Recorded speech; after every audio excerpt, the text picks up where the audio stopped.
আসসালামু আলাইকুম। Hello everyone, Ramadan মোবারক। আজকে আমি আপনাদের জন্য এমন একটি মশলার রেসিপি নিয়ে এসেছি যা একবার বানালে মাংস, কাচ্চি, বিরিয়ানি যাই বলেন না কেন সব কিছু রান্না খুবই সহজ হয়ে যাবে। এই রমজানে একবার এই মশলাটা বানিয়ে রাখলে পুরো রমজানটা নিশ্চিন্তে থাকতে পারবেন।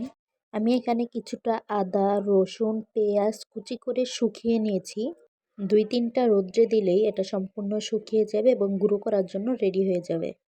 এই মশলাটার ক্ষেত্রে এটা খুবই গুরুত্বপূর্ণ। এরপর আমি এখানে দিয়ে দেব দারচিনি। দারচিনিটা আমি এখানে ভেঙে গুঁড়ো গুঁড়ো করে নিয়েছি। এরপর আমি এখানে দিয়ে দেব এলাচ। এখানে আমি ছোট এলাচটা ব্যবহার করেছি। এরপর দিয়ে দিব বড় এলাচ, যেটাকে কালো এলাচ নামে চিনি। এরপর দিয়ে দিব কাবাব চিনি। এরপর এখানে দিয়ে দিব লবঙ্গ। আমি এখানে 20 গ্রামের মতো লবঙ্গ ব্যবহার করেছি। এরপর দিয়ে দিব 2টা জয়ফল। এরপর দিয়ে দেব 3-4টা স্টার। এরপর দিয়ে দিব কিছুটা জয়ত্রী। এরপর আমি দিয়ে দিব সাদা গোলমরিচ, কালো গোলমরিচ। আমি দুটো একসাথে করে নিয়েছি। আমি এখানে আরও অনেক মশলা অ্যাড করব। এই মশলাগুলো যেহেতু একটু শক্ত টাইপের হয়, তাই এই মশলাগুলো আমি একসাথে করে নিয়েছি। এগুলো ভেজে একপাশে রেখে দেব। যেহেতু মশলা কিছুটা ছোট কিছুটা বড় এরকম হয়, তাই ছোট আর বড় মশলাগুলো একসাথে দিলে ছোট মশলাগুলো নিচে থেকে পুড়ে যাবে, তাই আমি আলাদা আলাদা করে ভেজে নিব। চুলার আঁচটা লোতে রেখে আমি কিছুক্ষণ সময় মশলাগুলো ভেজে নিব। এরপর এখানে দিয়ে দেব সাদা সরিষা, কালো সরিষা। সরিষাগুলো সামান্য একটু ভেজে নিব।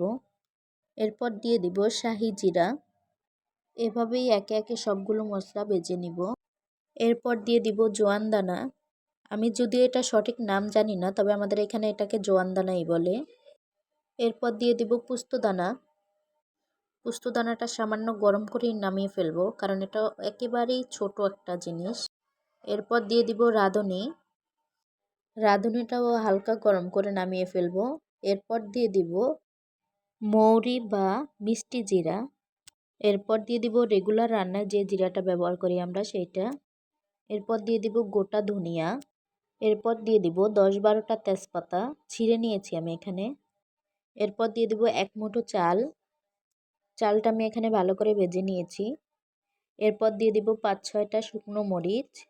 সবগুলো উপকরণ ভাজা হয়ে গেলে এবার সবগুলোকে একসাথে মিক্স করে নিব। এরপর ব্লেন্ডার জারের ভিতরে নিয়ে গুঁড়ো করে নিব।